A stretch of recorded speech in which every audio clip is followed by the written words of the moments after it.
Welcome to commerce axis. Commerce axis में आप सभी लोगों का स्वागत है। आज हम लोग अपना पढ़ने वाले हैं डेप्रीशिएशन। ठीक है, हमने अपने छोटे छोटे टॉपिक्स को कंप्लीट किया। डेप्रीशिएशन में आप इसको न्यूमेरिकल्स आ सकते हैं, तो इसके लिए आप लोगों को पढ़ना क्या है, पहले मैं आपको थ्योरी पढ़ाऊंगा उसके बारे में। ठीक है, देन उसके अंदर हम लोग अपनी किस में उसकी जनरल एंट्रीज देखेंगे कि किस तरीके की जनरल एंट्रीज होती हैं, और फिर हम लोग उसके अपने मूव ऑन करेंगे किस पे, अपने न्यूमेरिकल्स पे। ठीक है, न्यूमेरिकल्स इसमें ज़्यादा हार्ड होते नहीं है, बेसिक सी मैथ होती है।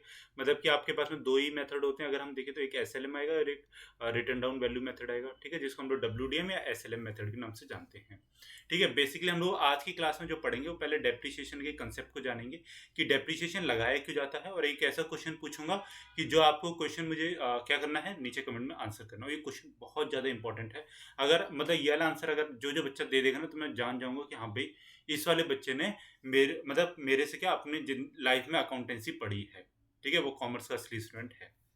तो अगर जो भी हमारे चैनल पर नए हैं तो मैं आपको बता दूं कि हम लोगों ने अपने चैनल पे यूपीपीसीएल, जो कि Uttar Pradesh power corporation limited है, इसके लिए एक अपना मैथ्स का नहीं, एक अपना अकाउंट्स का और एक अपना इंग्लिश का, ठीक है, बिल्कुल फ्री बैच लॉन्च किया हुआ है हमने। किस पे? अपने यूट्यूब पे। और हमारे चैनल का नाम है कॉमर्स एक्सिस। आप लोग को करना क्या है, हमारे चैनल से क्लासेस देखने के लिए सिर्फ और सिर्फ हमारे चैनल को क्या करना है, सब्सक्राइब करना है, जो कि क्या है, कॉमर्स एक्सिस। ठीक है, देखो यार, आप लोग व्यूज वगैरह दे दे तो लाइक भी क्या करो भाई, वीडियोस अच्छी लगती है तो लाइक किया करो ना। हाँ, बिना लाइक करे कैसे चलेगा, और लाइक किया करो। साथ में एक बात मेरी सुन लो, मैं जो भी कोई आप लोगों के लिए क्वेश्चंस लेके आ रहा हूँ, वो क्वेश्चन कोई ऐसे क्वेश्चन नहीं है कि मतलब कुछ भी उठाया कुछ भी डाल दिया। वो सारे के सारे प्रीवियस ईयर के क्वेश्चन जितने भी हैं, उसको मैंने पहले देखा है कि क्या क्या क्वेश्चंस आते हैं, और उसके बेसिस पे ही मैंने वो सारे के सारे क्वेश्चंस आप लोगों के लिए डाल रहा हूँ। ठीक है, तो जितने भी क्वेश्चन इसके अंदर प्रैक्टिस के लिए मैं आपको दे रहा हूँ, 3-2 3-2, आप लोग डेली के डेली तो कम से कम इतना तो प्रैक्टिस करो यार। टेस्ट सीरीज लगाने से खाली कुछ नहीं होगा, डेली के डेली भी प्रैक्टिस करो। ठीक है, तो क्वेश्चन हमारा हमारा वन था कि विच of the following is a taxable gift. इनमें से कौन सा टैक्सेबल गिफ्ट है। ठीक है, ये इनकम टैक्स का है। इनकम टैक्स का जो सेक्शन है वो 1961 है। ठीक है, एक्ट जो है इसका। तो आईटी एक्ट 1961 के अकॉर्डिंग इनमें से कौन सा टैक्सेबल इनकम है, निम्नलिखित में से कौन सा कर एक कर योग्य उपहार है। मतलब कि आपका ऐसा कौन सा उपहार है जिसके ऊपर क्या कर लग सकता है, या फिर जिसके ऊपर टैक्स लग सकता है।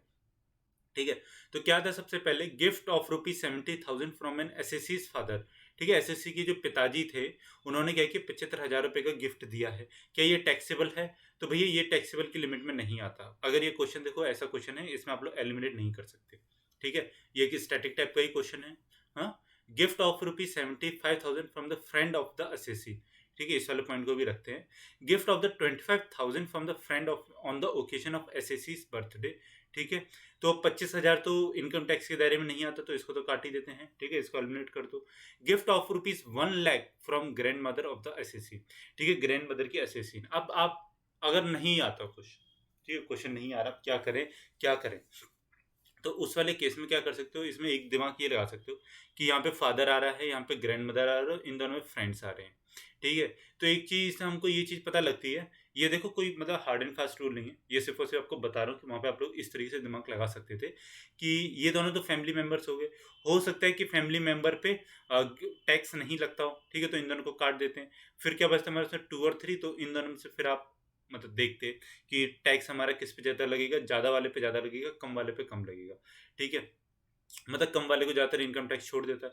तो अगर मैं इस वाले क्वेश्चन का आपको बताऊं करेक्ट आंसर क्या होगा, तो हमारा जो करेक्ट आंसर है इस वाले क्वेश्चन में, वो है हमारा 70 gift of ₹70,000 from the friend from a friend of the SSC. ठीक है, एसएससी मतलब कि जिसके ऊपर इनकम टैक्स लगता है उसको हम लोग एसएससी कहते हैं। ठीक है, और जिस साल पे इनकम टैक्स लगता है उसको हम लोग असेसमेंट ईयर कहते हैं। इस चीज़ को याद रखना। ठीक है, एसएससी कौन होगा हमारा, जो कि टैक्स पे करता है। और हमारा ए वाई, जिसको हम लोग असेसमेंट ईयर लिखते हैं, वो कौन सा होता है, जिसके ऊपर टैक्स लगता है। ठीक है, वो वाला ईयर टैक्स का, और एसएससी जिसके ऊपर टैक्स लगता है। अब सुनो एक बात जो आपको रखनी है इस वाले क्वेश्चन में ध्यान में, मतलब इसका आंसर 75,000 क्यों होगा। तो देखो, कोई भी टैक्स, ठीक है, गिफ्ट के ऊपर कभी भी कोई भी टैक्स लगेगा, तो हमेशा 50,000 से ऊपर आपको कोई भी गिफ्ट है तो उसके ऊपर टैक्स लगेगा। ठीक है, ठीक है सर, 50,000 के ऊपर टैक्स लगेगा, तो इसकी ग्रैंड मदर और इसके पापा के ऊपर क्यों नहीं लगा। तो देखो, जितना भी हमारा कोई भी फैमिली मेंबर अगर हमें गिफ्ट दे रहा है, ठीक है, तो ये नॉन टैक्सेबल होगा, इसके ऊपर टैक्स नहीं लगेगा। टैक्स किसके ऊपर लगेगा, कोई भी आपका फ्रेंड है या कोई भी आपको बाहर से कोई भी पर्सन गिफ्ट दे देता है, तो उसके ऊपर क्या लगेगा, उसके ऊपर ही सिर्फ टैक्स लगेगा। और 50,000 रुपीज से ऊपर के ऊपर टैक्स लगेगा। अब एक और चीज जो कि बहुत ज्यादा इंपॉर्टेंट है, क्वेश्चन आपसे अगर पूछ लिया गया इसमें, तो वो ये होगा कि आपका ए फ्रेंड है, ठीक है, और आपका बी फ्रेंड है। अगर ए फ्रेंड ने आपके कितने का गिफ्ट दिया, 45,000 का गिफ्ट दिया, और बी ने आपको कितने का दिया, इसने भी आपको 45,000 का गिफ्ट दिया, तो सर क्या टैक्स नहीं लगेगा? हम्म, मुझे बताओ, अब टैक्स लगना चाहिए नहीं लगना चाहिए? 50,000 रुपये से तो कम है दोनों के दोनों, ठीक है, 50,000 ऊपर से तो नहीं बढ़ रहे, बट लेकिन इसमें देखो क्या होता है, जो इनकम टैक्स होता है ना, बड़ा चालाक होता है। इनकम टैक्स डिपार्टमेंट बड़ा चालाक है। उसने मतलब तुम 45,000 रुपये ए से ले रहे हो, तुम 45,000 रुपये बी से ले रहे हो, कहीं ऐसा तो नहीं कि तुमने ही इनको 90,000 रुपये दे दिया और कह दिया कि मुझे डिवाइड कर करके दे देना कहीं, क्योंकि 50,000 से ऊपर तो टैक्स लग जाएगा। तो इनकम टैक्स जो डिपार्टमेंट करता है वो क्या करता है, इसको 90,000 रुपये बनाता है और इसके ऊपर फिर क्या करता है, इनकम टैक्स चार्ज करता है। ठीक है, इस चीज को ध्यान में रखना, ये चीज क्वेश्चन में पूछ ली जाएगी न्यूमेरिकल फॉर्म में। अगर आ गया कि आपको दे दिया, मतलब कि ए ने उसको इतने का गिफ्ट दिया है, बी ने इतने का गिफ्ट दिया है, तो बताओ कि उसकी टैक्सेबल गिफ्ट की इनकम कितनी होगी। ठीक है, तो वो हमारी किस में आएगी, वो 90,000 आएगी। और इसमें अदर सोर्सेज से जो इनकम होती है उसमें इसको उसके हेड में इसको डाला जाता है। ठीक है, गिफ्ट फ्रॉम टैक्सेस को अदर सोर्सेज इनकम में उसको डाला जाता है। ठीक है, पूरा क्वेश्चन समझ में आ गया? बड़ा क्वेश्चन था, अच्छा क्वेश्चन था, बहुत ही ज्यादा सुंदर क्वेश्चन है। जिसने करेक्ट आंसर दिया, मतलब बहुत ही ज्यादा अच्छा बच्चा है वो, एकदम इंटेलिजेंट वाला।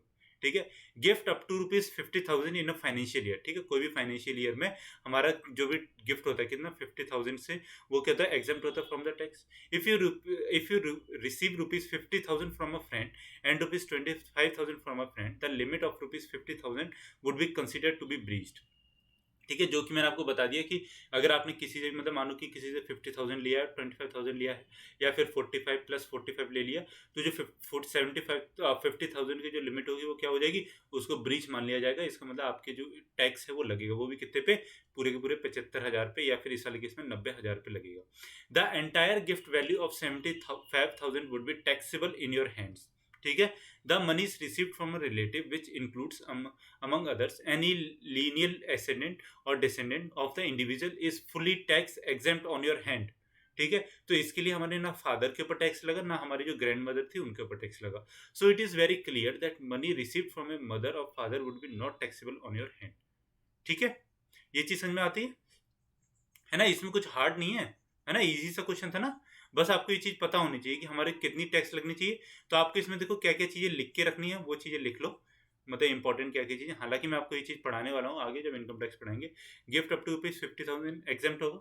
ठीक है, फिर ये एंटायर गिफ्ट वैल्यू ऑफ 75,000, ये आप लोग लिख लेना, जैसे मैंने आपको ऊपर बताया था क्या, कि ए से 50,000, ठीक है, बी से 25,000, और दोनों का कितना होगा, 75,000। तो ये क्या होगा, हमारा टैक्सेबल होगा। ठीक है, जबकि ये जो होगा इंडिविजुअल टैक्सेबल नहीं होगा। ठीक है, इंडिविजुअल टैक्सेबल नहीं होगा, इसको कैसे कंबाइंड करके टैक्सेबल लिया जाएगा। फिर उसके बाद में एक और चीज जो आपको इसमें नोट डाउन करनी है वो है कि कोई भी हमारे जो भी कोई भी क्लोज जो हमारे रिलेटिव्स हैं उनसे क्या होगा, उनसे हमको कोई भी टैक्स नहीं लगेगा। अब आप सोचते हो सर कि ये टैक्स लगाया क्यों जाता है, देखो चलो ठीक है, ये मैं आपको इनकम टैक्स में पढ़ाऊंगा। ठीक है, अभी पढ़ाऊंगा तो ये वाली क्लास भी बहुत ज़्यादा लंबी हो जाएगी। फिर हमारा क्वेश्चन क्या आता है, the assumption that states that. Assumption का जो क्वेश्चन आता है वो इस तरीके का आता है, ये बिल्कुल परफेक्ट क्वेश्चन है जो कि अजम्पशन से पूछे जाते हैं। अजम्पशन कभी डायरेक्ट नहीं पूछेगा कि आपको कि बिजनेस हमारा चलता जा रहा है तो ये बताओ कौन सा कंसेप्ट है। ठीक है, इस टाइप का क्वेश्चन नहीं आएगा। क्या कहता है, the assumption that states that business can divide up their activities into artificial time period. यह धारणा जो बताती है कि व्यवसाय अपनी गतिविधियों को कृत्रिम समय अवधि में विभाजित कर सकते हैं, ये कौन सा होता है। ठीक है, तो देखो बिजनेस एंटिटी कंसेप्ट ये बोलता है कि भैया हमारा जो बिजनेस है वो क्या करेगा, वो हमारा सेपरेट लीगल एंटिटी बनेगा, है ना, कि मतलब आपका ओनर अलग है और जो बिजनेस है वो अलग है। ठीक है, गोइंग कंसर्न क्या कहता था कि आपका बिजनेस हमेशा सदियों सदियों तक चलता जाएगा। ठीक है, मॉनेटरी यूनिट कंसेप्ट कि आपको जितनी भी यूनिट्स को अपने कंज्यूम करना है वो सारी सारी मॉनेटरी यूनिट होनी चाहिए। ठीक है, फिर हमारा क्या बचता है, ले दे के भैया पीरियोडिसिटी बचता है कि हमारा अब अवधातिका धारणा। ठीक है, यही हमारा बचता है ले दे के। अगर आप इसको देखते भी, मतलब एक क्वेश्चन बहुत ज़्यादा ईजी था, करते तो नाम पढ़ के भी कर सकते थे। बिजनेस नहीं होता पीरियोडिसिटी, मतलब कि उसको पीरियड्स में जो हमको डिवाइड करना है उस वाले पीरियड के अकॉर्डिंग जो हम लोग डिवाइड करेंगे वो हमारा क्या कहलाएगा, वो हमारा कहलाएगा कौन सा अजम्पशन, जिसमें हम लोग क्या करते हैं अपने बिजनेस को आर्टिफिशियल टाइम में डिवाइड करते हैं। ठीक है, क्वेश्चन हो गया ये लो, बहुत ज्यादा इजी क्वेश्चन था। फिर हमारा क्या आता है, क्वेश्चन नंबर 3 आता है, switching account principles every year would violate the. अच्छा क्वेश्चन है कि अगर हम लोग हर साल क्या करते हैं, हर साल लेखांकन सिद्धांतों को बदलते हैं तो वो किस हमारे सिद्धांत का उल्लंघन है। ठीक है, तो ये अच्छा क्वेश्चन था, तो वो हमारा है कंसिस्टेंसी। तो कंसिस्टेंसी का क्या मतलब होता है, कंसिस्टेंसी का ये मतलब होता है कि हम लोग क्या करेंगे अपने हम लोग अपने जो बिजनेस है उसको एक बार, जैसे हमने अगर इस साल एसएलएम ले लिया तो हम लोग अगले साल भी उसको एसएलएम ही लेंगे और उसके अगले साल भी एसएलएम ही लेंगे। बाई चांस अगर हमको बदलने की जरूरत पड़ जाती है तो हम लोग क्या करेंगे, नीचे एक नोट देंगे, ठीक है, अपने बिजनेस के नोट्स होते हैं हमारे, जब हम बैलेंस शीट वगैरह बनाते थे तो इसमें नोट देंगे और उसमें हम लोग लिखेंगे कि हमने एसएलएम से डब्ल्यूडीएम में बदला है और उसके पीछे हमारा क्या रीजन था वो भी, ठीक है। वैसे अगर आप एलिमिनेट करते तो हो जाता है। कंजर्वेटिज्म का मतलब क्या होता है कि प्रॉफिट एंड लॉसेस का अकॉर्डिंग होता है, कि मतलब प्रॉफिट को एज्यूम नहीं करना, लॉसेस को एज्यूम लेके चलना है। हिस्टोरिकल में हमारा क्या होगा कि हमारी जो भी कोई वैल्यू थी उसको लेके चलनी है, ठीक है, नई नई वैल्यूज को हर साल नहीं लिखते जाना, फुल डिस्क्लोजर को हर एक चीज को मतलब लिखते जाना है, अपने नोट्स में दिखाते जाना है। तो ये तीनों तो यहाँ पे एलिमिनेट हो जाते हैं। इसका आंसर क्या हो जाता है, फोर्थ, ठीक है। आज की क्लास में जितने बच्चों ने आंसर दिया बिल्कुल सही आंसर दिया। मुझे बहुत दुख होता है कि मैं आप लोगों के लिए क्वेश्चन बनाता हूँ, क्लासेस बनाता हूँ और फ्री में एक बैच दे रहा हूँ जहाँ पे लोग आपसे इतना ज़्यादा चार्जेस कर रहे हैं, लेकिन आप लोग नीचे आंसर एक नहीं कमेंट करते, है ना, कितनी गलत बात है ये, ठीक है। तो हर्षिता गुप्ता ने दिया, बट जिन बच्चों ने दिया बहुत ज़्यादा अप्रिशिएशन है आप लोगों के लिए। 75,000 from the friend of the SSC, बिल्कुल सही बात, ठीक है, बिल्कुल सही आंसर था। फिर पीरियोडिसिटी अजम्पशन बिल्कुल सही है, कंसिस्टेंसी प्रिंसिपल बिल्कुल सही है, ठीक है। तो इस तरीके से क्वेश्चन नंबर 1 का 2 आंसर था, ठीक है। 2 क्या था देख लेते हैं ऊपर चल के, ठीक, 75 फ्रॉम द एसएससी, ठीक है। 2 बिल्कुल सही आंसर है। तो ज्यादातर बच्चों ने सही आंसर दिया, बट आदित्य यादव देखो आपका ये वाला आंसर गलत था। क्वेश्चन नंबर 1 में आपने 3 क्यों किया, क्या था, ठीक है। आपने मेरे ख्याल से इसलिए देख लिया कि इसमें सबसे ज्यादा है तो ये इसलिए होगा, नहीं। देखो मैंने अभी आपको बता दिया ना कि हमारे जितने फैमिली मेंबर्स होंगे उनके ऊपर तो टैक्स लगेगा ही नहीं, ठीक है। और लगेगा भी तो किसके ऊपर, 50,000 प्लस वालों के ऊपर, ठीक है। इस चीज को ध्यान में रखना। फिर हमारा कौन सा लाता है, फिर पीरियोडिसिटी अजम्पशन था इसमें, ठीक है। क्वेश्चन नंबर 2 का 4th, ठीक है, पीरियोडिसिटी था, सही है, सही है, ठीक है। क्वेश्चन नंबर 3 का कंसिस्टेंसी, कंसिस्टेंसी सही है, सही है, सही है, ठीक, बहुत अच्छा। अब जितने भी बच्चे आंसर देते जाते हैं उनके लिए, आप लोगों के लिए क्लैप है सबके लिए, ठीक है। आप लोग बहुत ज़्यादा अच्छा काम कर रहे हैं। बाकी जो बच्चे नहीं दे रहे उनको भी देना चाहिए ताकि उनकी भी प्रैक्टिस होती रहे, ताकि जब आप पेपर में जाओगे और कहीं ये वाला क्वेश्चन अगर आपका आ गया तो आपको कहोगे अरे यार ये क्वेश्चन तो मैंने वहाँ पे किया था, तो आप लोग सही कर दो, ठीक है। आगे बढ़े तो आप अपने लोग जो आज टॉपिक स्टार्ट करने वाले डेप्रिसिएशन, ठीक है। डेप्रिसिएशन को हिंदी में बोले तो इसको मूल्य ह्रास कहा जाता है, कि उसकी जो वैल्यू जो होती है उसमें क्या होती है, गिरावट होती जाती है साल दर साल। हाँ, साल दर साल क्या होती है, उसकी जो वैल्यू होती है उसमें गिरावट होती जाती है। और वैल्यू में गिरावट क्यों होती है, इसके पीछे बहुत सारे रीजंस हो सकते हैं, ठीक है। हम लोग सिर्फ और सिर्फ ये कहते हैं कि नॉर्मल वियर एंड टीयर की वजह से उसमें अगर डेप्रिसिएशन हो रहा है, तो ऐसा नहीं होता। नॉर्मल वियर एंड टीयर में कभी भी हमारा हर एक चीज पे वैल्यू में डेप्रिसिएशन नहीं लगता। कुछ हमारी ऐसी वैल्यूज होती हैं जो कि हमारी और भी कारणों की वजह से क्या करती हैं, गिरती जाती हैं, उनमें जो हार्श होता है वो होता जाता है साल दर साल। अब देखो इसके पीछे एक छोटी सी कहानी बता दूं मैं आप लोगों को, ठीक है। यहाँ पे जगह खाली, यहीं पे बताता हूँ। क्या होता है कि आपने फोन लिया, ठीक है, आपका मतलब मान लो कि आपने 20,000 का फोन लिया, कोई भी फोन ले लिया XYZ, ठीक है। तो आप लोग क्या करोगे, इसको कितने साल चलाओगे मुझे बताओ, कितने साल चलाओगे, ज्यादा ज्यादा ये आपका 5 साल चलेगा, मैक्स टू मैक्सिमम बताना 5 ईयर चलेगा। या फिर अगर आप मतलब थोड़ा गेम वगैरह ज्यादा खेलते हो तो ये आपका 3 से 4 साल में मतलब मर जाएगा, ठीक है। और ज़्यादातर जो लोग होते हैं वो क्या करते हैं, 2 साल में अपने फ़ोन को कबाड़ा कर देते हैं, ठीक है। तो अब आपके ऊपर डिपेंड करता है कि आप इस फ़ोन को कैसे यूज़ करते हैं। तो ये इस फ़ोन को जब आप लोग आज से 5 साल बाद या 4 साल बाद या 2 साल बाद, चलो ठीक है 2 साल बाद बेचने के लिए जाओगे, ये फ़ोन कितने का बिकेगा, 20,000 का फ़ोन कितने का बिकेगा, ज़्यादा से ज़्यादा 10,000 का बिक जाएगा मैक्सिमम वैल्यू, ठीक है। जब 5 साल के अंदर जाओगे तो ये कितने का, 2,000 का बिकेगा मैक्स टू मैक्सिमम। ऐसा क्यों हो रहा है, इसकी वैल्यू क्यों गिरती जा रही है, क्योंकि देखो आपने क्या किया, इस वाले फ़ोन को जब ये नया नया आया था इसकी कुछ रैम थी, ठीक है, मानो कि 4 GB की रैम थी, या फिर इसके अंदर 620 प्रोसेसर लगा हुआ था, ठीक है। और इसके अंदर इंटरनल थी कितनी, 500 GB, ये तो कुछ ज़्यादा ही हो गई, 128 मान लेते हैं, ठीक है। आजकल 128 तो आई जाती है, 500 तो नहीं आती। तो 128 GB मानो कि इसमें इंटरनल था हमारा, ठीक है। तो इसकी वजह से क्या हुआ हमारे, तो इसकी वजह से क्या हुआ, जब आप इसको साल दर साल यूज़ करते गए तो उसकी वजह से कहीं ना कहीं इसकी वैल्यू जो थी वो क्या हो गई, गिर गई, ठीक है। जब इसकी वैल्यू गिरी और क्या हुआ, इसमें एक मतलब डेप्रिसिएशन लगा, क्यों, क्योंकि आपका 20,000 का जो फ़ोन था, जो उसकी रैम थी वो कहीं ना कहीं फुल होने लग गई, ठीक है, 4 GB से फुल होने लग गई। इसका जो प्रोसेसर था वो जल्दी हीट होने लगा, इसकी बैटरी जो थी जो 5,000 mAh की थी, जो पहले मतलब कि एक दिन चल जाती थी, अब वो कितना दिन चल रही है, अब वो सिर्फ आधा दिन ही चलती है, ठीक है। इसकी जो 128 GB थी उसमें कैश वगैरह फाइल वगैरह इतनी ज़्यादा स्टोर हो गई कि इसकी जो वैल्यू थी वो और भी ज़्यादा कम हो गई, ठीक है। तो इस वजह से क्या होता है, हमारा डेप्रिसिएशन लगता है। अब हम लोग डेप्रिसिएशन को पढ़ते हैं। Assets are broadly divided into two categories. Assets को हम लोग दो कैटेगरी में डिवाइड करते हैं। एक होता है हमारा करंट एसेट, एक होता है हमारा फिक्स्ड एसेट। करंट एसेट पे जनरली डेप्रिसिएशन नहीं लगता, ठीक है। Current assets such as debtors, customers, ठीक है, इसको छोड़ो।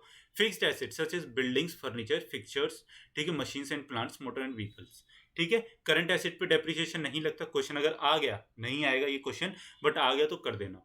Fixed assets are also called long term assets, ठीक, बिल्कुल सही बात है। फिक्स्ड एसेट्स हमारे कौन से होते हैं, जिनको हम लोग मोर देन 1 ईयर खरीदते हैं, ठीक है। एक मुझे बात बताओ, ठीक है, ये क्वेश्चन बहुत ज्यादा इंपॉर्टेंट क्वेश्चन है। आप लोग कॉमर्स के स्टूडेंट हैं, आपसे पूछना बहुत ज्यादा जायज सा बनता है, ठीक है। नीचे मुझे कमेंट में आप लोग बताओगे कि क्या होगा, क्या इसका आंसर। फिक्स्ड एसेट, या फिर अगर हम बात करें शॉर्ट टर्म की, ठीक है, करंट एसेट हमारे शॉर्ट टर्म के लिए कहे जाते हैं और फिक्स्ड एसेट हमारे लॉन्ग टर्म के लिए कहे जाते हैं। शॉर्ट टर्म हमारी, अगर हम इकोनॉमी की बात करें, इकोनॉमिक्स की आपने पढ़ी होगी, इकोनॉमी की अगर बात करें तो शॉर्ट टर्म किसको कहा जाता है और लॉन्ग टर्म किसको कहा जाता है, इसका मुझे एक आंसर चाहिए आप लोगों के द्वारा, ठीक है। अगर ये इसका आंसर नहीं दिया तो मुझे बहुत गुस्सा आ जाएगा, ठीक है। इकोनॉमिक्स की टर्म में मैंने बोला है, मैंने अकाउंटिंग की टर्म में नहीं बोला। इस चीज को ध्यान में रखना कि अकाउंटिंग की टर्म में नहीं, इसको इकोनॉमिक्स की टर्म में आपको क्या करना है, बताना है मुझे नीचे, ठीक है। और मतलब एलोब्रेट करके थोड़ा सा बताना, बड़ा करके बताना, कि मैं अगर पढ़ूं तो मुझे लगे कि हाँ भाई इस बच्चे ने आंसर दिया है, ठीक है। Fixed assets are also called long-term assets as they provide benefits to the businesses for more than 1 year. ठीक है, most fixed assets lose their value over time as they are put in the use year by year. ठीक है, तो क्या होता है, हमारे परिसंपत्तियों को मोटे तौर पर दो श्रेणियों में विभाजित किया जाता है। वर्तमान संपत्ति, जो कि हमारी क्या होती है, करंट एसेट, और अचल संपत्ति। अचल संपत्ति हमारी कौन सी है, फिक्स्ड एसेट, जो कि 1 साल से ज्यादा चलती है। अचल संपत्तियों को दीर्घकालिक संपत्ति भी कहा जाता है, क्योंकि वे व्यवसाय को 1 वर्ष से अधिक समय तक लाभ प्रदान करती हैं, ठीक है। अधिकांश अचल संपत्तियां समय के साथ अपना मूल्य खो देती हैं, क्योंकि उनका उपयोग किया जाता है जैसे वर्ष बीतते जाते हैं। तो बिल्कुल सही बात है, आप किसी भी चीज को यूज करते जाओगे, ठीक है, तो आपको क्या होगा, उस चीज की घिसावट होती जाती है। जैसे कि अगर आप इंसान की भी बात करो, कोई इंसान होता है वो जवानी में बहुत ज्यादा तेज तर्रार होता है, मतलब उसके अंदर बहुत ज्यादा ताकत होती है, हाँ, कहीं पे भी दौड़ जाता है, कुछ भी कर लेता है, बट वो जैसे जैसे एजेड होता जाता है, फिर क्या होता है कि उसके घुटनों में दर्द होने लग जाता है, उसकी कमर में दर्द होने लग जाता है, ठीक है। तो वो क्या करता है, उसके मतलब दिक्कतें होने लग जाती हैं, तो फिर वो उस हिसाब से काम करता है, मतलब धीरे धीरे धीरे हो जाता है। तो इस तरीके से बोलते हैं ना कि यूथ पॉपुलेशन है हमारे यहाँ की, तो बहुत ज्यादा पावरफुल है। तो वो यही है कि आप भी कहीं ना कहीं के कोई ना कोई एक फिक्स्ड एसेट हो, आप भी एक एसेट ही हो, आप कुछ और नहीं हो, आप एक ह्यूमन एसेट हो, है ना, जिसको आजकल ह्यूमन रिसोर्स भी कहा जाता है। तो आप लोग भी ह्यूमन एसेट ही हो, भले आप लोग सीए बन जाओगे, जब आप यूपीसीसीएल में चले जाओगे, यूपीपीसीएल में, तो आप लोग उनके लिए एक एसेट होगे ना, उनके एम्प्लॉय जो होगा वो एक एसेट होगा, ठीक है। तो जो यंग जो एसेट जाएगा, तो वो कैसा होगा हमारा, वो एकदम तेज तर्रार होगा, काम ज्यादा करेगा, है ना, उसकी इफिशियंसी ज्यादा होगी। वहीं पे जो ओल्ड हो जाएगा, हम लोग 60+ वालों को क्यों रिटायर कर देते हैं, क्योंकि फिर क्या होता है, हमारी इफिशियंसी घट जाती है, मतलब उसके ऊपर क्या होता है, डेप्रिसिएशन साल दर साल लगता जाता है। इसी तरीके से मशीन्स हो गई, गाड़ियां हो गई, स्कूटर हो गया, बाइक हो गया, 15 साल बाद गाड़ियों को रिमूव करते हैं, ठीक है। जैसे कि अभी नया रूल आया है, तो वो क्यों किया जाता है, क्योंकि उसके ऊपर डेप्रिसिएशन लगती है, उसकी जो मतलब चलने की जो क्षमता जो होती है वो क्या होती है, खत्म हो गई होती है कहीं ना कहीं, ठीक है। The fixed assets lose their usefulness due to arrival of new technologies, ठीक है, न्यू टेक्नोलॉजीज की वजह से, अराइवल की वजह से आ सकता है। चेंज ऑफ फैशन की वजह से भी मतलब फिक्स्ड एसेट की वैल्यू खत्म हो सकती है। These are then generally required to be replaced as their useful life is over, ठीक है, उनकी जो यूजफुल लाइफ होती है वो क्या हो गई थी, खत्म हो गई होती है। Hence the cost of a fixed asset is allocated over its useful life. Each year's allocation of the cost is charged as depreciation expense for the year. ठीक है, नए प्रौद्योगिकियों के आगमन और फैशन के परिवर्तन आदि के कारण अचल संपत्तियां अपनी उपयोगिता को खो देती हैं, ठीक है। इन्हें आमतौर पर प्रतिस्थापित करने के लिए आवश्यकता होती है, क्योंकि इनका उपयोगी जीवन समाप्त हो जाता है, ठीक है। ज़्यादा से ज़्यादा आप किसी मशीन को 20 साल चला लोगे, 30 साल चला लोगे, 40 साल, 50 साल में तो या तो उसकी वैल्यू मतलब उसकी अपनी हालत खराब हो जाएगी, या फिर उसके मतलब जगह पे इतनी अच्छी टेक्नोलॉजी आ जाएगी कि आप लोग उसको यूज़ कर रहे हो तो आप लोग घाटे में ही जाओगे एक तरीके से। इसलिए एक अचल संपत्ति की लागत को उसके उपयोगी जीवन पर आवंटित किया जाता है, ठीक है। प्रत्येक वर्ष की लागत आवंटित मूल्य हार्स के व्यय के रूप में लिया जाता है। अब देखो क्या होता है कि जैसे हमारी कोई भी मशीन है, हम तो भाई गरीब लोग हैं तो छोटी छोटी मशीनें सोचेंगे।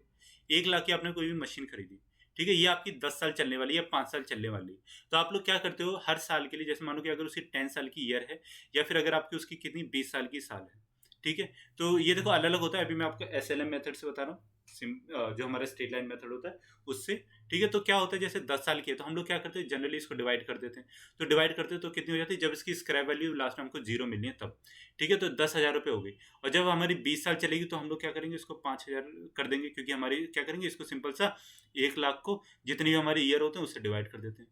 ठीक है, तो अगर कोई भी ऐसा कोई क्वेश्चन आ जाए अकाउंटेंसी में तो इससे सिंपल ज़्यादा क्या ही आएगा, है वही बीकॉम वाले बच्चों के लिए। तो ये तो आप भाई कर ही दोगे। फिर हमारा क्या आता है, कॉजेज ऑफ डेप्रिसिएशन। अब ये आता है अच्छा क्वेश्चन कि कॉजेज ऑफ डेप्रिसिएशन क्या क्या हो सकते हैं। तो कॉजेज ऑफ डेप्रिसिएशन के लिए कुछ हमारी होती हैं चीजें। सबसे पहले तो क्या होता है हमारे नॉर्मल वियर एंड टीयर। ठीक है, नॉर्मली जो हमारा वियर एंड टीयर होता है किसी भी प्रोडक्ट के ऊपर, तो उसकी वजह से क्या होता है, सबसे पहले तो कि उसकी वैल्यू जो होती है वो डेप्रिशिएट हो जाती है। ठीक है, तो एक उसका जो होता है हमारा ड्यू टू यूसेज और due to passage of time. ठीक है, इन दो चीज़ों की वजह से क्या होता है, हमारा नॉर्मल वियर एंड टीयर लगता है किसी भी एसेट के ऊपर। और नॉर्मल वियर एंड टीयर का मतलब होता है कि हम लोग किसी भी सामान को जब भी यूज़ करते हैं तो उसके ऊपर जनरली जो घिसावट होती है, या फिर उसके अंदर कुछ भी छोटी मोटी टूट फूट हो गई, या उसका अपना ही जैसे कि हमारा कोई मशीन है वो ऑयल से अगर चलती है तो उसके अंदर क्या होगा, धीरे धीरे करके कार्बन जमने लग जाएगा। ठीक है, तो उसका क्या होता है, उपयोग के कारण, तो यूसेज के कारण हो गया। और due to passage of time, और धीरे धीरे जैसे उसका समय बढ़ता है तो भैया वो बुढ़ा होता जाएगी चीज़, है ना, तो समय बीतने के कारण। तो ये क्या होता है, हमारे कॉसेज ऑफ डेप्रिसिएशन होते हैं। और एक जो होता है हमारा वो होता है ऑब्सिलेंस। तो ऑब्सिलेंस का मतलब क्या होता है कि आपकी जो वैल्यू जो है, ऑब्सिलीट नहीं बोलते कई बार हम लोग कि ये वाला प्रोडक्ट तो भैया मार्केट से ऑब्सिलीट हो चुका है। तो उस ऑब्सिलीट की मतलब ये है कि उसकी जो वैल्यू थी वो क्या होगी, खत्म होगी। मतलब उसका जो फैशन था या जो उसकी मांग जो थी उस टाइम पे, वो आज के टाइम पे क्या होगी, वो चली गई मार्केट से। ठीक है, due to development of improved और सुपीरियर इक्विपमेंट्स। ठीक है, हमारे मार्केट में क्या हो, सुपीरियर प्रोडक्ट्स आ गए हैं, उससे अच्छी अच्छी टेक्नोलॉजीज आ गई हैं, तो उसकी वजह से भी क्या होगी, उसकी वैल्यू जो होगी गिर जाएगी। Due to change in fashion, ठीक है, स्टाइल, या फिर टेस्ट और मार्केट कंडीशंस, तो इसकी वजह से क्या होगा, हमारी जो वैल्यू होगी वो क्या होगी, उसमें डेप्रिसिएशन लगाई जाती है। अब जब हम लोग अपने डेप्रिसिएशन पढ़ते हैं तो ये तीन चीज़ें जो होती हैं ये सबसे ज़्यादा इंपॉर्टेंट होती हैं उसमें। कोई भी आपको पढ़ाएगा नहीं, बट मैं आपको पढ़ा रहा हूँ, कभी क्वेश्चन आ जाए कि डेप्रिसिएशन या फिर डिप्लीटेशन या एमोटाइजेशन ऑब्सोलेंस में से कौन सी वाली चीज़, मतलब क्या डेफिनेशन है। ठीक है, तो ये क्वेश्चन मैं आप लोग को करवा रहा हूँ, डेफिनेशन ही बता दे रहा हूँ। बाकी कुछ होता नहीं ज़्यादा चीज़। बाकी अगर आपको पता है तो बहुत ज़्यादा अच्छी बात है, जिन बच्चों को नहीं पता वो बच्चे इसको अच्छे से पढ़ लें। तो सबसे पहले आता है हमारा डिप्लीटेशन। तो डिप्लीटेशन देखो क्या होता है कि आपने कोई भी एक खान ली। ठीक है, ये मान लो कि आपकी गुफा है, किसकी, कोयले की है, तो इसके अंदर कोयला भरा हुआ है अंदर, ऐसे पहले यहाँ तक भरा हुआ था। फिर आप लोग क्या करते हो, इसको साल दर साल, आप हो इसके मालिक हो, ठीक है, तो आप क्या करते हो, इसमें से कोयला निकालते जाते हो। अच्छा से एक ड्राइंग बनाएंगे इसका ताकि बच्चों को अच्छे से समझ में आए। ठीक है, तो आप लोग क्या करते हो ना, उस खान में से कोयला निकालते जाते हो। ठीक है, ये आपकी खान है और ये आपका कोयला है। पहले आपका कोयला यहाँ तक भरा हुआ था ऐसे करके, ठीक है, पूरी भरी हुई। फिर क्या होगा, आपने 1 साल निकाला तो यहाँ तक खाली हुई, दूसरे साल निकाला तो यहाँ तक खाली हुई, 3 साल तक निकाला यहाँ पे, 4 साल तक, 5 साल बाद क्या हुआ, ये खान पूरी खाली हो गई और इसमें क्या, कुछ नहीं बचा। तो ये क्या हुआ, डिप्लीट हो गई, मतलब उसके अंदर जो सामान था वो क्या हुआ, वो खत्म हो गया। ठीक है, तो उसका हम लोग क्या कहते हैं, डिप्लीशन कहते हैं। तो डिप्लीशन और डेप्रिसिएशन में इतना ही फर्क होता है। Depreciation is an accurate accounting technique used to allocate the cost of extracting natural resources such as timber, minerals, oil from the earth. ठीक है, तो डिप्लीटेशन होता है, ये किस पे लगता है, हमारे नेचुरल, ये एन है। ठीक है, तो हमारे जितने भी नेचुरल रिसोर्सेज होंगे उनके ऊपर लगेगा, मतलब कि जितने भी हमारे प्राकृतिक संसाधन हैं उनके ऊपर लगता है क्या, हमारा डिप्लीटेशन। ठीक है, इसको हिंदी में कहें तो अवक्ष्य कहते हैं। ठीक है, ध्यान रखना कि जैसे तेल हो गया, लकड़ी हो गई, हाँ, और हमारा कोई भी टिम्बर्स हो गए, ऑयल हो गया, मिनरल्स हो गए, तो उनके ऊपर डिप्लीटेशन लगता है। कभी क्वेश्चन आ जाए कि आपके डिप्लीटेशन किसके ऊपर लगता है तो आप लोग बता दोगे। फिर हमारा क्या होता है, एमोटाइजेशन। ठीक है, तो एमोटाइजेशन क्या होता है, देखो कि आपने क्या किया, आपने पेटेंट्स ले लिए। ठीक है, आपको पेटेंट्स कितने साल के लिए मिलते हैं, कमेंट में मुझे बताना। ठीक है, आपने पेटेंट्स ले लिए किसी भी प्रोडक्ट बना के, तो क्या हुआ कि आपका उसको जितने भी साल का होता है वो मैं अभी आपको नहीं बताऊंगा, क्योंकि आपको नीचे कमेंट में मुझे बताना है। तो जैसे लेट सपोज कि वो 20 साल का है। ठीक है, तो पेटेंट अगर 20 साल का और आपने उसको 20 करोड़ रुपए में लिया है। ठीक है, तो आप लोग क्या करोगे, आप उसकी कुछ ना कुछ एक वैल्यू हर साल निकालोगे। तो अब आप देखो कि इसकी 1 साल में 1 करोड़ रुपए की हम लोग वैल्यू निकालते जाते हैं। तो इससे क्या होता है, फिर ये हमारा एमोटाइजेशन होता रहता है। ठीक है, तो इसको हम लोग क्या कहते हैं, एमोटाइजेशन कहते हैं। तो डिप्लीटेशन क्या होता है हमारा, ये हमारा होता है किसके ऊपर, कोई भी हमारी मिनरल हो गए, ठीक है, कोई भी हमारे नेचुरल रिसोर्स हो गए उसके ऊपर। जबकि हमारा जो एमोटाइजेशन होता है ये किसके ऊपर होता है, ये होता है हमारे कोई भी इंटेंजिबल एसिड्स के ऊपर। ठीक है, इसको हिंदी में परिशोधन कहते हैं। फिर हमारे क्या होता है, ऑब्सोलेंस। ऑब्सोलेंस की वैल्यू कौन सी वाली होती है, ये होती है हमारी, कोई भी चीज़ हमारी क्या होती है, आउटडेट हो गई। है ना। कोई भी आपने मशीन खरीदी, वो 10 साल चली, फिर उसके बाद में क्या हुआ, आउटडेट हो गई। अब हमारे पास नई मशीन होगी, और नई मशीन आ गई, इसकी वजह से क्या कर रहे हैं, हमारा प्रोडक्शन वगैरह कम हो रहा है, तो हमें लॉस होने लग गया। तो इसकी वजह से हम लोग क्या करेंगे, फिर नई मशीन खरीदेंगे। तो जो हमारी पुरानी वाली जो थी, हालांकि वो काम कर रही होगी, बट वो क्या हुई, वो ऑब्सोलीट होगी, उसकी जो वैल्यू थी वो क्या होगी, खत्म हो गई मार्केट से। ठीक है। तो ये हमारी क्या चलती है, ये हमारी ऑब्सोलीट, एमोटाइजेशन और डिप्लीटेशन, और हमारा क्या डेप्रिसिएशन में डिफरेंस होते हैं। तो ये 4 तरीके की चीज़ें होती हैं। तो आप लोग को ये मतलब ध्यान में रखनी चाहिए, ठीक है, कि कौन सा लिए क्या चीज़ होती है। हर चीज़ के ऊपर डेप्रिसिएशन नहीं लगता, इस चीज़ को ध्यान में रखना, हर चीज़ के ऊपर डेप्रिसिएशन नहीं लगता। अब आता है हमारा कि हमको डेप्रिसिएशन की नीड क्यों राइज हुई। मतलब हम क्या करते भाई, कि सिंपल सिंपल सी वैल्यू लिखते हैं, है ना। जैसे कि मतलब हमको पता है कि 20 साल बाद इसकी वैल्यू खत्म हो जाएगी। ठीक है, तो हम लोग क्या करते हैं, 20 लाख की हमारी मशीन है, हम लोग हर साल इसके मतलब नहीं लिखते, 1-1 लाख रुपए नहीं वो करते माइनस, और 20 साल बाद क्या करते हैं, सीधा सीधा 20 लाख से इसको घटा देते हैं। तो हमारा क्या होता है, सीधा सीधा बन जाता भाई। तो ये भी तो कर सकते थे, बट हमने इसको हर साल में आवंटित क्यों किया, हर एक साल में। ठीक है, तो सबसे बड़े जब पहले था वो क्या था, to ascertain the true working result. ठीक है, हमारी कोई भी वैल्यू जो होगी वो क्या करेगी, हमारी एक ट्रू वैल्यू दिखाने के लिए हम लोग क्या करेंगे, उसको हर साल निकालते जाएंगे। ठीक है, मतलब आपका ऐसा नहीं है ना कि आपको जो फायदा जो है उस मशीन से वो 20 साल बाद ही होने वाला है, नहीं। जब वो फायदा हर साल दे रही है, तो उसका जो नुकसान है वो भी तो हर साल होना चाहिए। मानो कि वो 20 लाख का आपको, जो 20 लाख की आपने मशीन जो लगाई थी, वो आपको 20 लाख का हर साल प्रॉफिट कमा के दे देती है। तो अब आपको उस पर 1 लाख का अगर लॉस हो भी रहा है, तो वो उसकी इस साल ही तो वैल्यू आएगी ना भाई। ऐसा थोड़ी कि वो 20 साल बाद ही आने वाली है, वो इस साल ही आने वाली है। ठीक है, तो ये भी दिखाना पड़ेगा। To a certain to ascertain true value of asset. ठीक है, अपने एसेट की एक असली वैल्यू को क्या करना, शो करना। कैसे, हमारा जो वैल्यू जो थी एसेट की, वो 20 साल मतलब कि 20 लाख थी। ठीक है, पर अब उसमें हर साल कुछ ना कुछ तो भाई गिरावट आ रही है ना। तो इसके लिए क्या होती है, उसकी ट्रू वैल्यू को दिखाना। To retain funds for replacement, जब हम उसके लिए क्या करते हैं, प्रोविजन अपना बना देते हैं अलग से। किसके लिए, हमारे उसके लिए, एसेट के लिए, उस साल के डेप्रिसिएशन से। तो हम लोग क्या करते हैं, एक साइड में एक फंड निकालते जाते हैं। मानो कि जैसे 1 लाख है, ठीक है, तो 1 लाख रुपए इसमें फंड निकालते जाएंगे हम लोग अपने डेप्रिसिएशन का।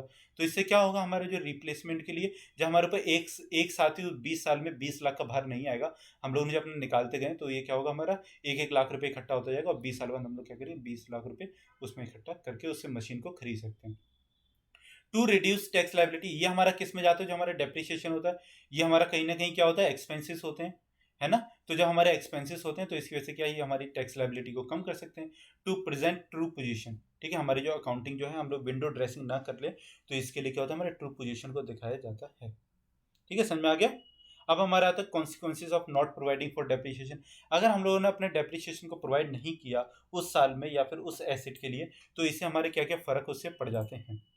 ठीक है, तो उसमें देखो क्या क्या फर्क पड़ते हैं। सबसे पहले तो हमारा आता है, if depre if depreciation is not accounted for the profit of the company is over stated. ठीक है, यदि मूल हार्स का हिसाब नहीं दिया जाता है, तो कंपनी का लाभ अधिक हो जाता है, बिल्कुल सही बात है। In turn it is distributed among share holders, और वो क्या होगा, हमारा वो शेयर होल्डर्स में डिस्ट्रीब्यूट कर दिया जाएगा। जबकि वो क्या है, वो कंपनी का एक एक्सपेंस है। ठीक है, अगर कंपनी का एक्सपेंस नहीं किया, तो वो तो हमारा प्रॉफिट में चले जाएगा, और वो क्या हो जाएगा, वो शेयर होल्डर्स का फंड बन जाएगा। 10 there is no provision for replacement of machine, और हमारी जो मशीन के लिए जो प्रोविजन जो बनाना चाहिए, जो रिप्लेस करने के लिए, वो नहीं बन पाएगा। ठीक है, it must be pointed out that the depreciation by itself does not create fund, और हमारा जो डेप्रिसिएशन जो होता है, वो कभी खुद से फंड नहीं क्रिएट करता, बल्कि हमको उसको क्या करना पड़ता है, उसको हमको क्रिएट करना पड़ता है। इस प्रकार मशीन को बदलने का कोई प्रावधान नहीं है। यह ध्यान दिया जाना चाहिए कि मूल हर्ष अपने धन में धन नहीं बनाता है। ठीक है, अपने आप में वो तो भाई, वो तो एक एक्सपेंस है ना। तो एक्सपेंस कैसे अपने आप में एक फंड बना सकता है, जबकि उसका जब हम प्रोविजन बनाएंगे, तब वो हमारा क्या करेगा, फंड को क्रिएट करता है।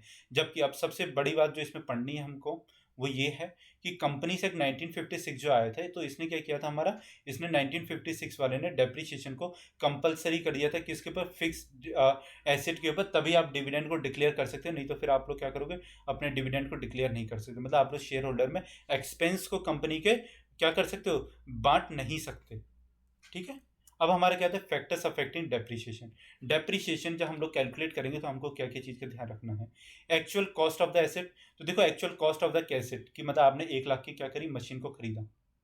ठीक है, इसके ऊपर आपने 10,000 रुपये का क्या किया, मतलब कैरेज इनवर्ड्स के ऊपर क्या लगा दिया, चार्ज लगा दिया। ठीक है, फिर इसके ऊपर आपने क्या किया, 20,000 रुपये का मानो कि मशीनरी के ऊपर क्या हुआ, और आपका इंस्टॉलेशन चार्जेस लग गया।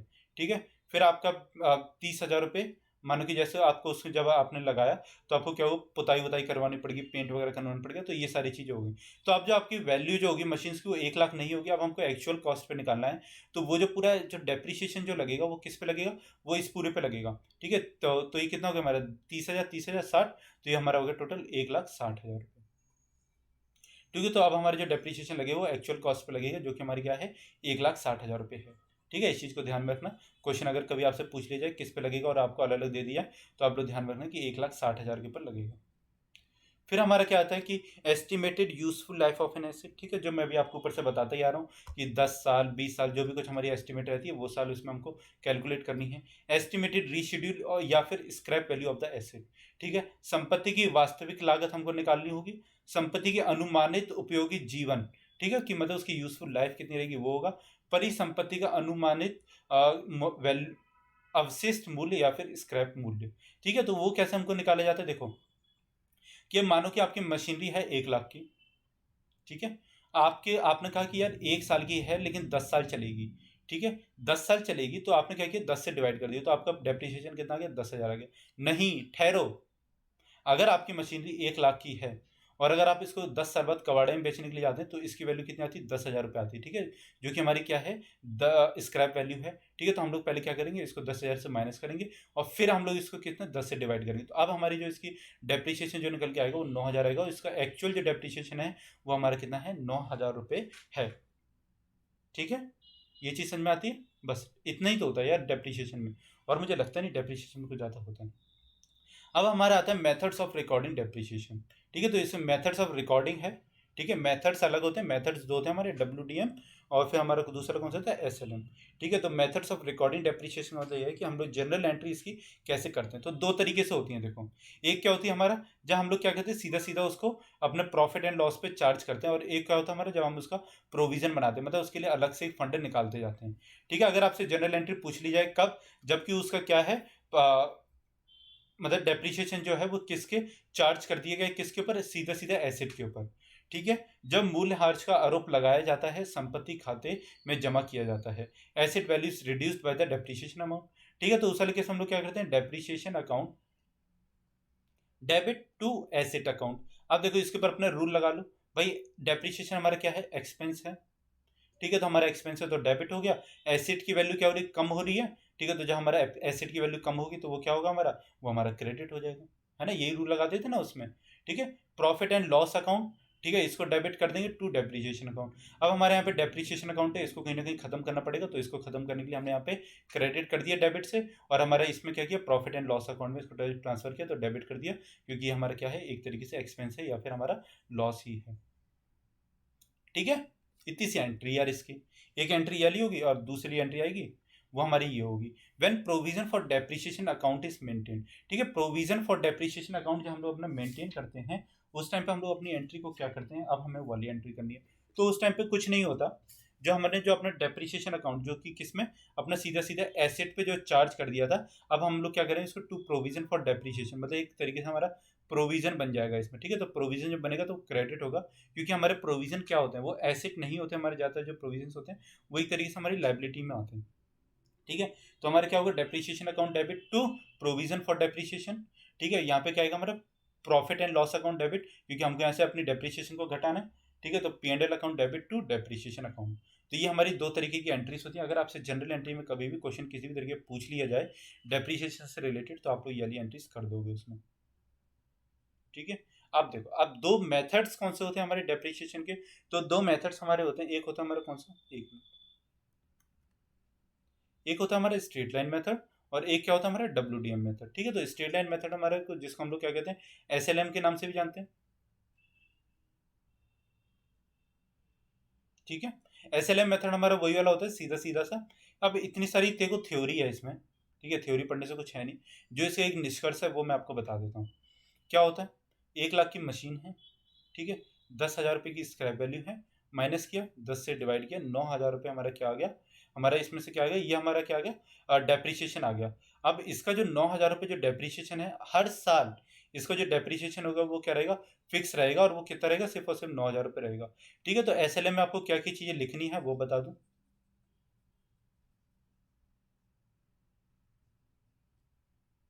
तो आपको लिखना ये है सबसे पहले तो कि ये फिक्स्ड रहेगा हमारा, ठीक है। कभी देखो एक ग्राफ का क्वेश्चन अगर आ जाए बाई चांस, ठीक है, आएगा नहीं लेकिन अगर आ जाए तो हमारा एसएलएम का ये वाला ग्राफ बनता है, ठीक है। एसएलएम का जो ग्राफ बनेगा वो इस तरीके का बनेगा, क्योंकि हमारा जो डेप्रिसिएशन जो होता है वो क्या रहता है, वो हमेशा फिक्स रहता है, ठीक है। तो ग्राफ को याद रखना कि इस तरीके का बनेगा, जबकि हमारे जो डब्ल्यू जो होता है ना उसका ग्राफ अलग बनता है, वो मैं भी आपको बता दूंगा आगे, ठीक है। तो चलो आगे देखें।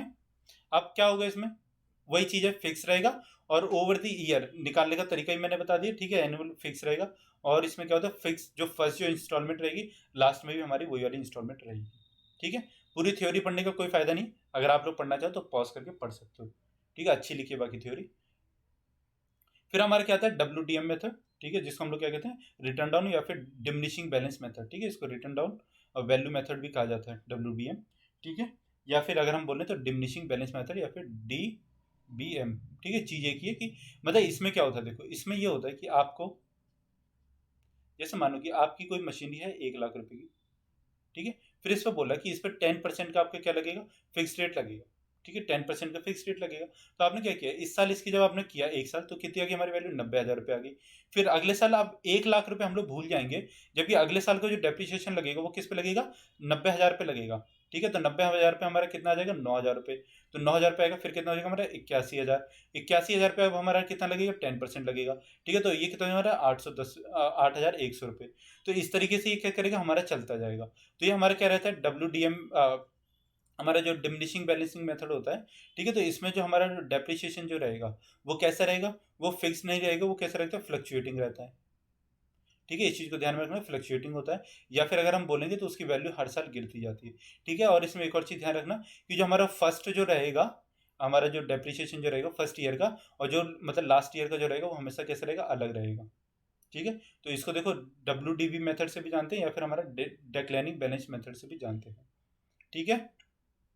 और इसमें एक फिक्स्ड परसेंटेज रहती है, उसके बेसिस पे हम लोग निकालते हैं। अब इसका एक ग्राफ बता दूं मैं आपको क्या रहेगा। तो इसका जो हमारा ग्राफ जो रहता है वो कैसा रहता है, वो हमारा कुछ इस तरीके से रहता है, ठीक है। डेप्रिसिएशन के ऊपर ओवर द ईयर, ठीक है, ओवर द ईयर जैसे चलेगा। तो यहाँ पे सबसे ज़्यादा रहेगा, ये इसकी कॉस्ट है, ठीक है। तो कॉस्ट इसकी यहाँ पे सबसे ज़्यादा थी, और जैसे जैसे साल बीतते जाएंगे वैसे वैसे क्या होगा, इसका जो डेप्रिसिएशन होगा वो कैसे होता है, माइनस में गिरता जाएगा, फॉल होता जाएगा, ठीक है। समझ में आ गया। अब हमारा आता है स्ट्रेट लाइन बेसिस मेथड या फिर स्ट्रेट लाइन मेथड। तो देखो फॉर्मूला लिखवाना इसलिए जरूरी है आपको कि सर ये तो बहुत ज़्यादा इजी सी चीज़ है।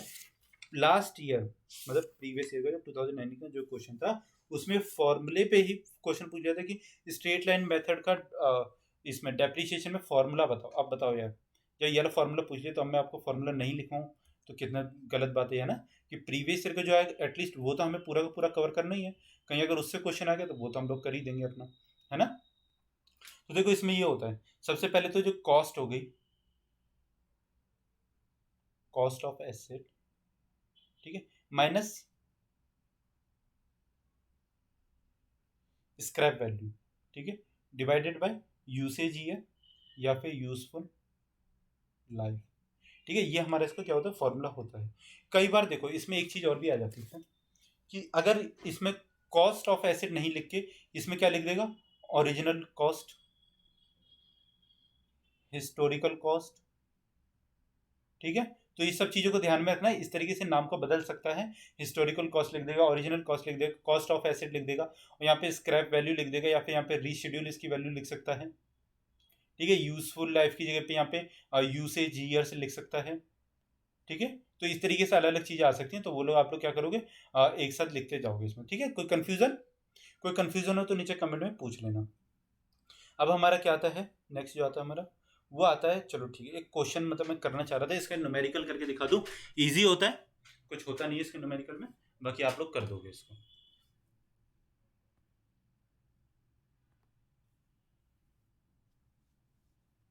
तो देखो,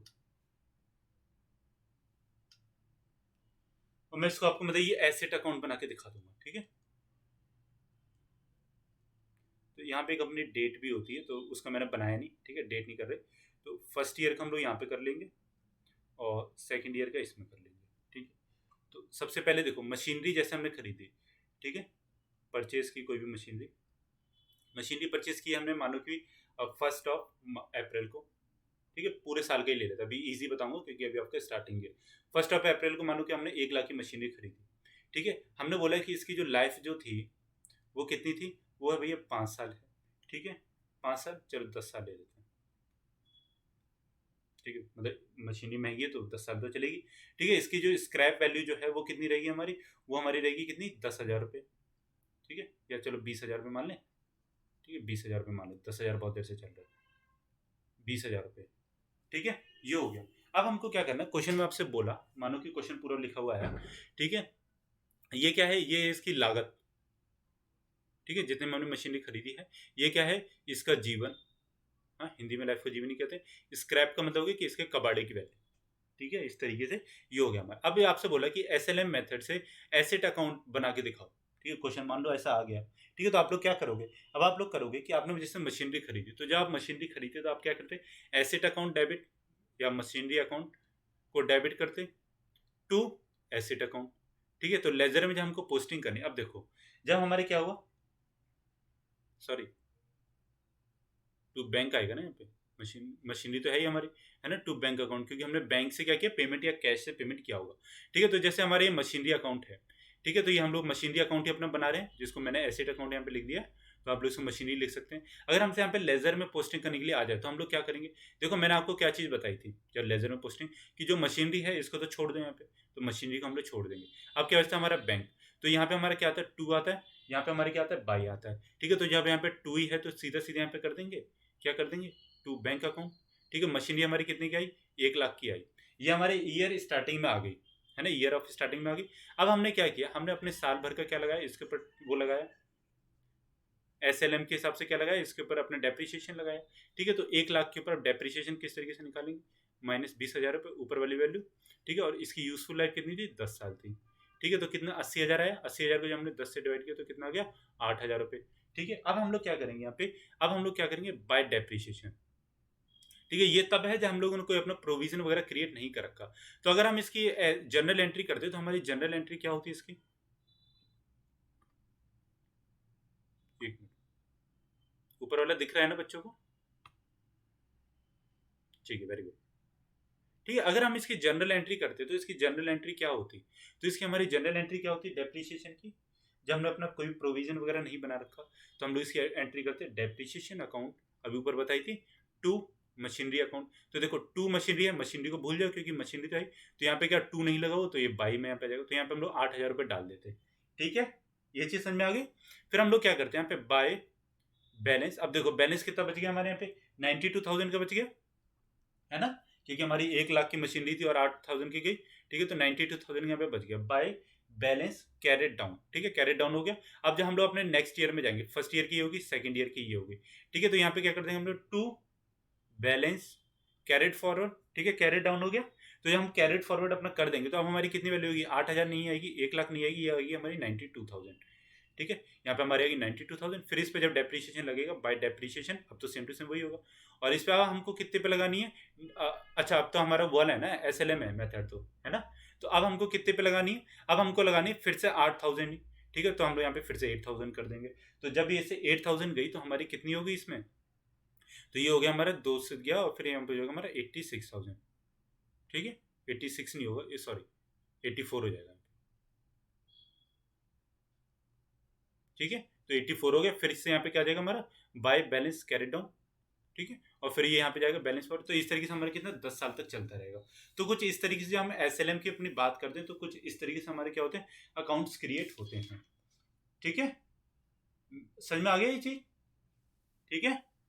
अगर देखो अगर इसी की जगह पे हमारा क्या होता, जैसे ये तो हो गया कि जब हमने कोई अपना प्रोविजन वगैरह क्रिएट नहीं किया होगा, चलो नीचे वाला क्वेश्चन अब करते हैं, ठीक है, इसमें करेंगे अच्छे से क्वेश्चन अपना, जनरल एंट्री करके दिखाऊंगा मैं इस वाले क्वेश्चन में आपको, कि अगर हमारा क्वेश्चन आ जाता है डेप्रिसिएशन का और उससे अगर आपसे जनरल एंट्री पूछी जाती है, तो मशीनरी अकाउंट आई थिंक आपको समझ में आ गया होगा ऊपर से, ठीक है, उसमें आप कुछ भी क्वेश्चन पूछेगा तो आप लोग कर दोगे, कैसे हमारी लेजर की पोस्टिंग करनी बोलोगे तो वो कर दोगे, जनरल एंट्रीज की अगर एंट्रीज करने के लिए कहा गया तो वो भी कर दोगे बड़े आराम से, क्योंकि जनरल एंट्री से तो हमारा कुछ भी बचता नहीं है, आराम से हो जाते हैं ना जनरल एंट्रीज तो, क्योंकि मैंने आपको मेथड ही ऐसा बता दिया, टू और बाई का कंसेप्ट, ठीक है। अब क्या आता है हमारा, देखो सबसे पहले जब भी हमारे पास में डेप्रिसिएशन का क्वेश्चन आए तो छोटे से एक नोट्स अपना बनाना सीखो कि हमको क्या क्या नोट्स बनाने हैं,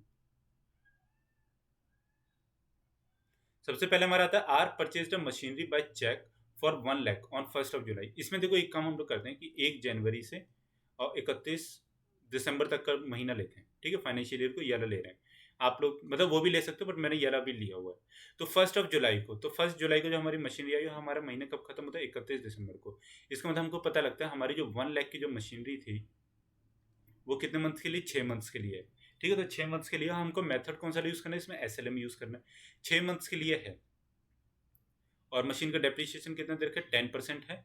और सेकंड, हमने जो मशीनरी खरीदी है ये अगले साल खरीदी है, कितने की, 60,000 रुपए की, ठीक है। Another machine was purchased for 60,000 by cheque on 1 January 2021, ठीक है। तो ये अगले साल हमने खरीदी है।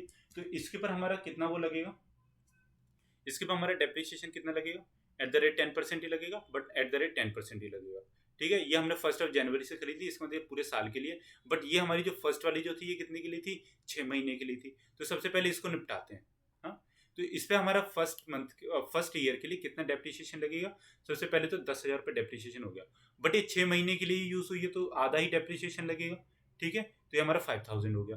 तो अब हम लोग क्या करेंगे, फर्स्ट ईयर का डेप्रिसिएशन हमारा लग गया, तो सबसे पहले इसकी एंट्री कर देंगे। कैसे, सबसे पहले तो हमारी एंट्री आएगी मशीनरी परचेज करने की। Machinery account debit to bank account, ठीक है, बैंक से पेमेंट होती है। कितनी क्या की हमारी, 1 लाख की, 1 लाख की हमारी इसकी क्या होगी, मशीनरी परचेज होगी। अब हमने क्या किया, अब हमने इसमें क्या किया, अपनी मशीनरी के ऊपर डेप्रिसिएशन लगाया साल के एंड पे, ठीक है। तो जब साल के एंड पे हमने लगाया, 6 महीने के लिए यूज की थी मशीनरी हमारी, तो ये हमारी एक एंट्री होगी। दूसरी अब एंट्री क्या होगी हमारी, देखो डेप्रिसिएशन हमारा क्या है, एक्सपेंस है, ठीक है। डेप्रिसिएशन अकाउंट डेबिट टू, यहाँ पे क्या आएगा हमारा, मैंने ऊपर बताया था आपको, मशीनरी अकाउंट, क्योंकि अभी हमने प्रोविजन इसमें नहीं बनाया है, ठीक है। तो मशीनरी में सीधे सीधा काट देंगे। तो हमारी कितनी होगी, 5,000 रुपये, 5,000 रुपये, ठीक है। डेप्रिसिएशन गया। अब हमारा क्या बचता है, अब हम लोग को क्या करना है, अपने इसको, अब डेप्रिसिएशन अकाउंट यहाँ पे क्रिएट हो गया, अब इसको खत्म करना है, ठीक है। तो P&L account debit to depreciation account, depreciation यहाँ पे क्रेडिट होकर खत्म हो जाएगा, ठीक है। इसका अमाउंट जो रहेगा वो 5,000 रुपये सेम ही रहेगा। फर्स्ट ईयर का समझ में आ गया। हाँ, अब हमने क्या किया, जब हमारा सेकंड ईयर था तो हमने एक नई मशीनरी खरीदी। अब फर्स्ट ईयर को खत्म करें इसमें से, ठीक है, मिटा दे रहा हूँ इसमें से। जब हमारा सेकंड ईयर आया, ठीक है, तो सेकंड ईयर में फर्स्ट वाली मशीनरी के ऊपर अब तो पूरा का पूरा ही भैया लगेगा, ठीक है। तो 1 लाख के ऊपर हमारा 10% कितना था, ये था हमारा 10,000 रुपये, ठीक है। अब सेकंड मशीनरी के ऊपर ये हमारा क्या है, सेकंड ईयर है, ठीक है। फर्स्ट मशीनरी हमारी ये होगी, सेकंड मशीनरी हमारी ये हमने साल की स्टार्टिंग में खरीदी थी, तो इसके ऊपर 60,000 के ऊपर 10% लगेगा, तो ये कितना होगा हमारा 6,000 रुपये, ठीक है। तो अब हम लोग इसकी एंट्री कैसे करेंगे, देखो जब 2 मशीन हो जाती है तब उसकी एंट्री कैसे होती है। तो उसकी एंट्री करने के बहुत ही ज़्यादा सिंपल सा एक मेथड है। तो उसकी एंट्री देखो ईयर के स्टार्टिंग में आ जाएगी। तो फर्स्ट वाली मशीनरी तो अब हमने खरीदी हुई थी, ठीक है, तो उसकी कुछ नहीं होगी। अब हमने जो अपनी सेकंड वाली मशीनरी खरीदी है, तो उसको खरीदने के लिए हमको क्या करना पड़ेगा, मशीनरी अकाउंट, ठीक है, second machinery account debit to, ये भी हमने किससे खरीदी होगी, अपने बैंक से खरीदी होगी, टू बैंक अकाउंट, ठीक है। ये इसके तक हमारी 60,000 रुपये की आ गई, ठीक है। 60,000 रुपये की होगी हमारी सेकंड वाली मशीनरी। अब इसमें क्या बचता है, पर अब हमको क्या करना है, इस पर डेप्रिसिएशन लगाना है, ठीक है। एक एंट्री खत्म, चलो लाइन नहीं खींचते, कुछ ज़्यादा टेढ़ी हो रही है। एक एंट्री हमारी खत्म होगी। अब हम लोग इस पर अपना डेप्रिसिएशन लगाते हैं। तो देखो दोनों मशीनरी का अलग अलग डेप्रिसिएशन लगेगा, चाहो तो कंबाइंड भी लगा सकते हो, चाहो तो अलग भी लगा सकते हो, ठीक है। डेप्रिसिएशन अकाउंट डेबिट, ये तो हमारा कंबाइंड हो गया कितना, 16,000 रुपीज़, ठीक है। ऊपर हमने लगाई थी, याद है, 10,000 रुपये और 6,000 रुपये, तो ये तो हमारे 16,000 रुपये हो गए। लेकिन अब हम लोग क्या करेंगे, दोनों मशीनरी को अलग अलग डालेंगे। टू फर्स्ट मशीनरी अकाउंट, ठीक है, इसको क्रेडिट कर देंगे, क्रेडिट लिखना नहीं है, ठीक है। तो इस पे हमारे 10,000 रुपये था। टू सेकेंड मशीनरी अकाउंट, ये भी हमारी क्रेडिट होगी, ये कितना हो जाएगा हमारा 6,000 रुपये हो जाएगा, ठीक है। दोनों के खाते मैच हो गए, ये हो गया पूरा। अब हमने यहाँ पे हमारा डेप्रिसिएशन अकाउंट 16,000 रुपये से, अब इसको खत्म करना है, ठीक है। P&L account debit to depreciation account, ठीक है, ये हमारी कितनी 16,000 वैल्यूज आ जाएगी। जब हम लोग इसके अपने लेजर से अलग अलग बनाएंगे, मतलब टू फर्स्ट वाली मशीनरी का बनाएंगे तो उसमें हम लोग 10,000 रुपये डाल देंगे। जब सेकंड वाली मशीनरी का अलग से लेजर बनाएंगे तो उसमें कितना 6,000 रुपये अलग से ट्रांसफर कर देंगे, ठीक है। ये चीज़ आ गई आपको समझ में, आपको कोई डाउट तो नहीं है इसमें।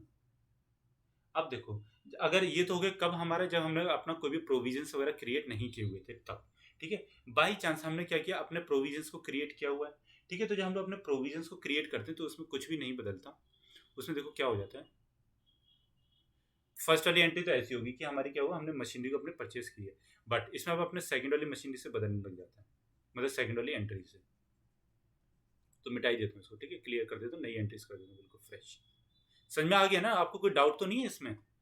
प्रीवियस वाले में कोई डाउट हो तो नीचे कमेंट करके जरूर पूछ लेना, मैं आप लोगों को बता दूंगा उसको, ठीक है, डाउट क्लियर कर देंगे अपना।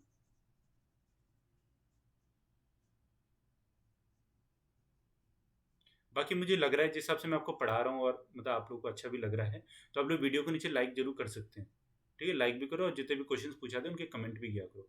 इससे क्या होता है, आपको भी अच्छा लगेगा और मुझे भी बहुत ज़्यादा अच्छा लगता है कि हाँ भैया बच्चे मुझसे पढ़ रहे हैं, ठीक है। तो सबसे पहले क्या हुआ, machinery account debit to bank account हो गया। फिर अब हमको क्या करना है, जो कि पहले हमने अपनी मशीनरी अकाउंट में अपना क्या कर दिया था, उसके ऊपर चार्ज कर दिया था। अब हम लोग क्या करेंगे, अपना उसको एक अलग से प्रोविजन में डाल देंगे, ठीक है। तो depreciation account debit to provision for machinery account, ठीक है। तो ये हमारा कितना हो जाएगा, ये हमारा हो जाएगा 5,000 रुपये। पहले साल का तो 5,000 रुपये बना था ना, ठीक है। प्रोविजन फॉर डेप्रिसिएशन हो गया।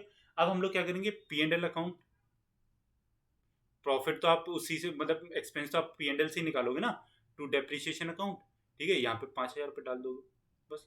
मतलब बीच की आपकी एक एंट्री बदल गई है, जिसमें आपको क्या करना है, जितना भी आपका फंड था उसको आपको किस में ट्रांसफर कर देना है, उसको आपको ट्रांसफर कर देना है अगेन से किसमें, प्रोविजन फॉर डेप्रिसिएशन अकाउंट में।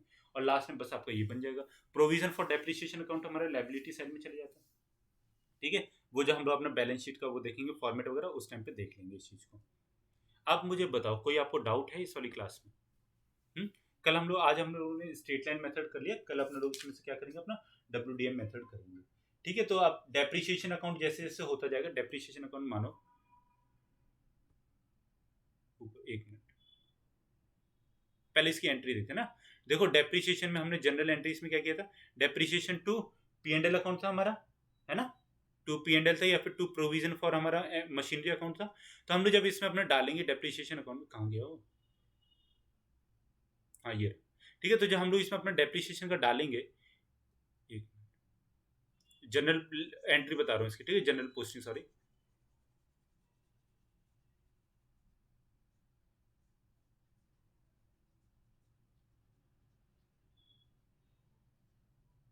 ठीक है। तो देखो जब हम लोग इसमें अपनी पोस्टिंग करेंगे, तो हम लोग क्या करेंगे, अपने इसमें डेप्रिसिएशन अकाउंट में अगर हमने पोस्टिंग करी, ठीक है, तो हमारा क्या हो जाएगा इसमें, टू P&L अकाउंट,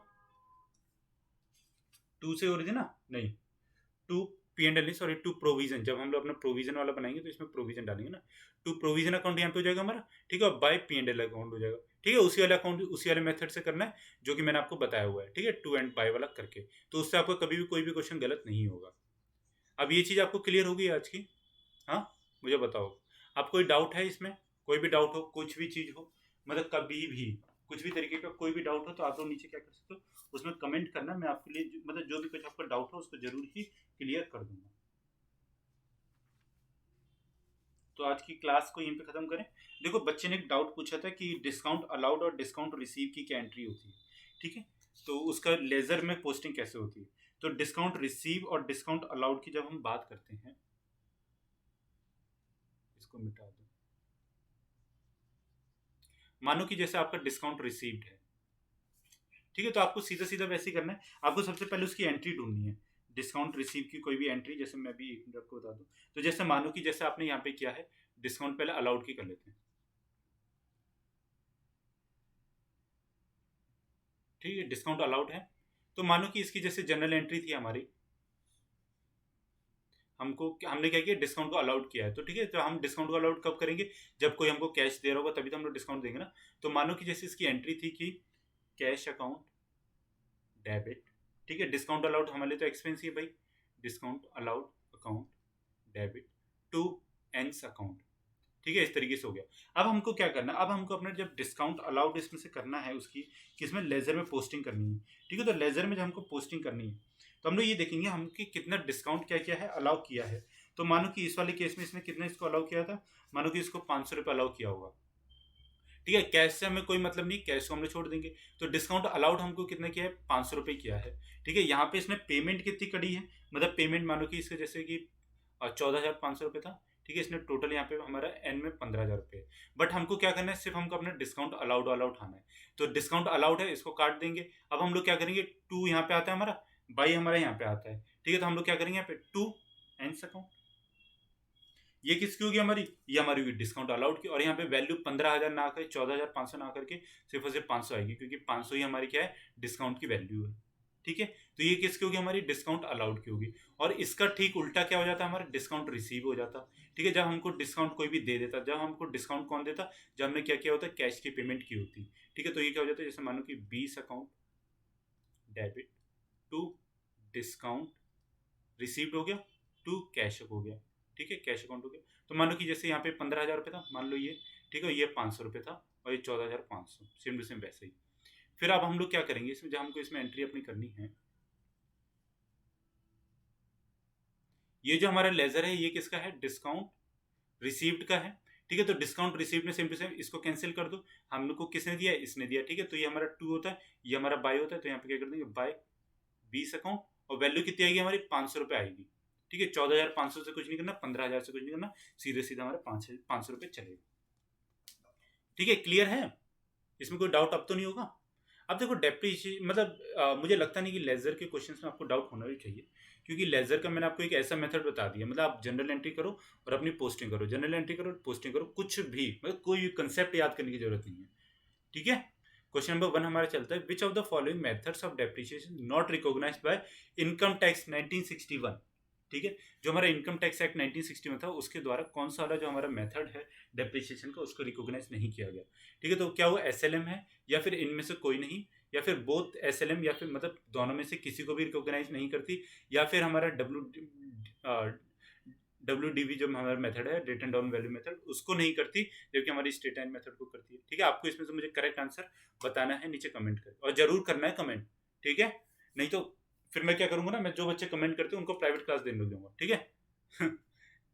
फिर हमारा क्वेश्चन 2 क्या आता है, depreciation to machinery is debited to, ठीक है। डेप्रिसिएशन जो होता है हमारा मशीनरी का, उसको किस में डेबिट किया जाता है, P&L अकाउंट में, मशीनरी अकाउंट में, अभी अभी करवाई है इसकी तो जनरल एंट्री, तो ये तुम गलत नहीं करना, डेप्रिसिएशन अकाउंट या फिर एक्सपेंस एंड लॉस अकाउंट में।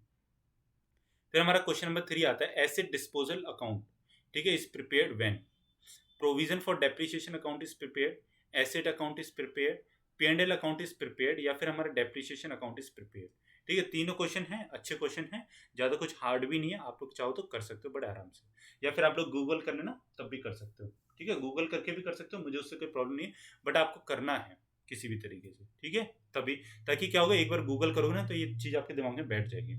बाकी अगर हम हमारे चैनल पर नए हैं तो मैं आपको बता दूं कि हम लोगों ने UPCCL जो कि उत्तर प्रदेश कॉर्पोरेशन लिमिटेड है, इसके लिए बिल्कुल फ्री, ठीक है, फ्री बैच अपना लॉन्च किया हुआ यूट्यूब पे, ठीक है।